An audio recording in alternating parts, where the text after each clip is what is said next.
Alright, my nerds, we're gonna get straight into it, and today we're gonna test out the Sony A7III and stack it up against the Sony A6500, and we're gonna figure out which 4K camera is better for you. And are you ready for this? Alright gang, so first thing we're gonna test out is image quality in 4K and in 1080. To make the comparison as fair as possible, we're going to use one single lens on both cameras, and we're going to use the Sony 2470 G Master lens.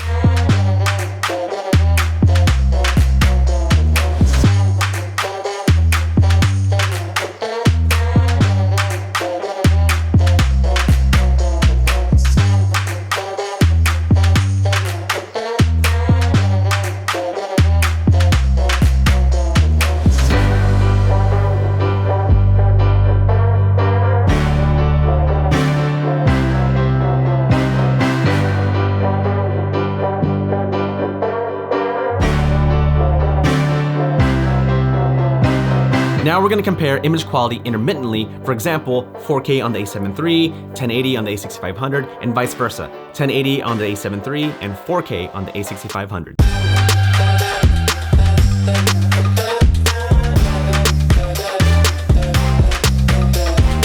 And now we're going to compare both cameras in slow motion.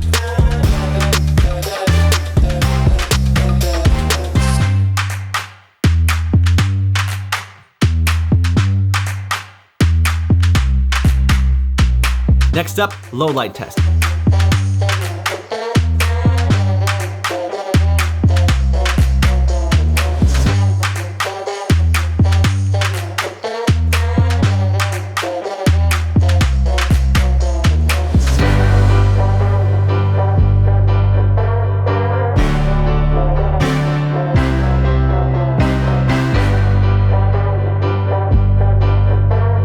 Now we're going to test out the rolling shutter in both cameras, filming in 4K and 1080.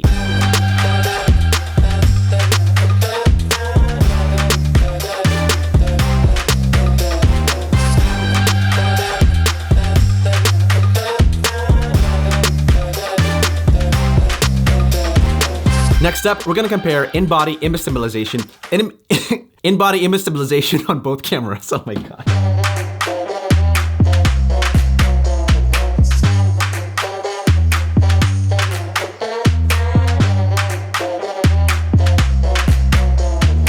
Alright, now we're going to compare autofocus performance on both cameras.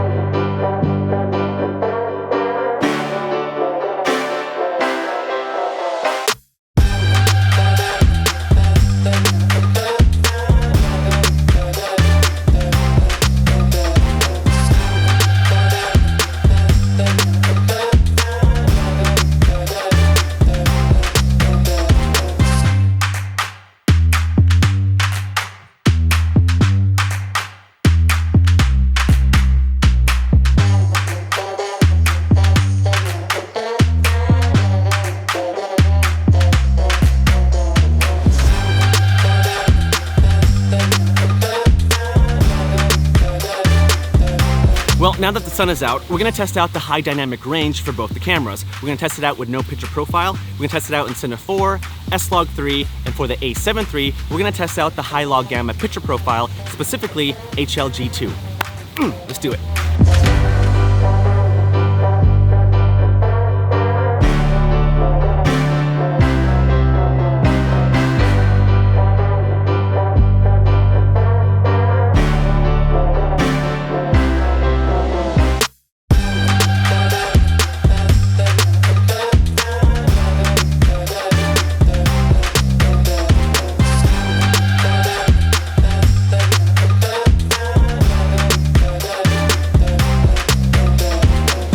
Up next, color science. We're going to see which camera produces the best colors.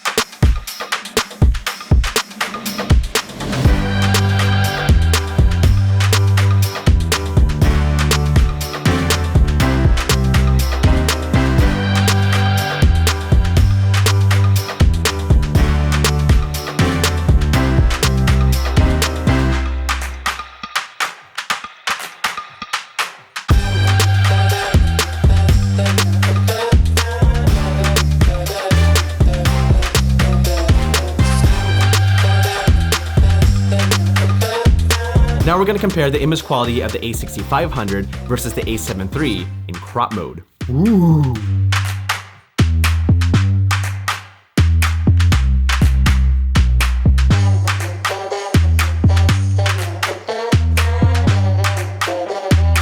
And just for the heck of it, we're going to use an APS-C lens on both cameras, and we're going to use the Sigma 16mm.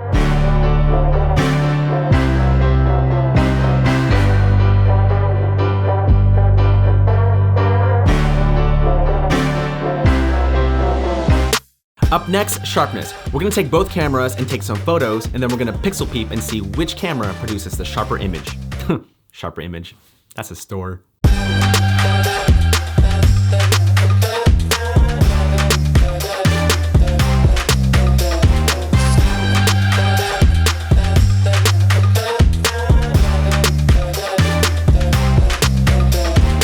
Up next, audio test. We're gonna compare the internal mics from both cameras from the default level at 26 down to audio level 13 and down all the way to 1, and then we're going to compare it using the Rode VideoMic Pro Plus.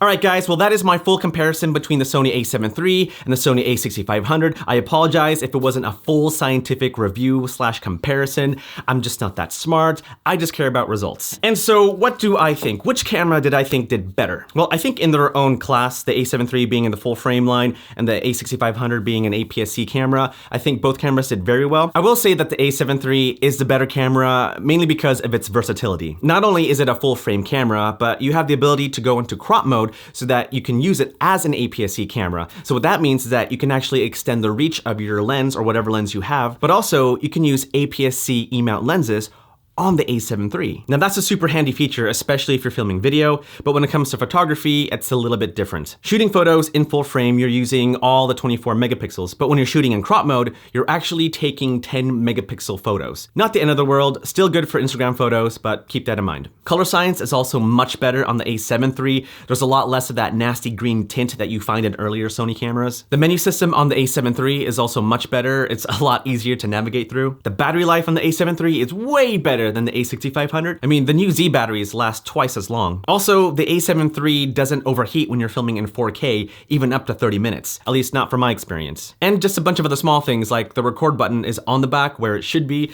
versus having it on the corner on the A6500. I still don't know why it's there. So hopefully this video will help you decide whether to get the A6500 or the Sony A7 III, or if you have the A6500, should you upgrade to the A7 III, or if you have the A7 III, should you get the A6500 as a backup camera? So many things. And so let me pass the question off to you guys. Which camera do you think did better? More importantly, which camera do you think is for you? Let me know in the comments below. I'd love to hear your thoughts. All right, I'm out of here, but if you have any questions about either one of these cameras, by all means, let me know in the comments below, or hit me up on Instagram or Twitter. I do love engaging with you guys through the DMs, just helping you out that way, and just also hearing your stories and you progress as a filmmaker / photographer. It's so cool to hear. Well, thumbs up if you like this video, subscribe if you haven't, and hit that notification bell, and I will see you guys in the next video. Peace.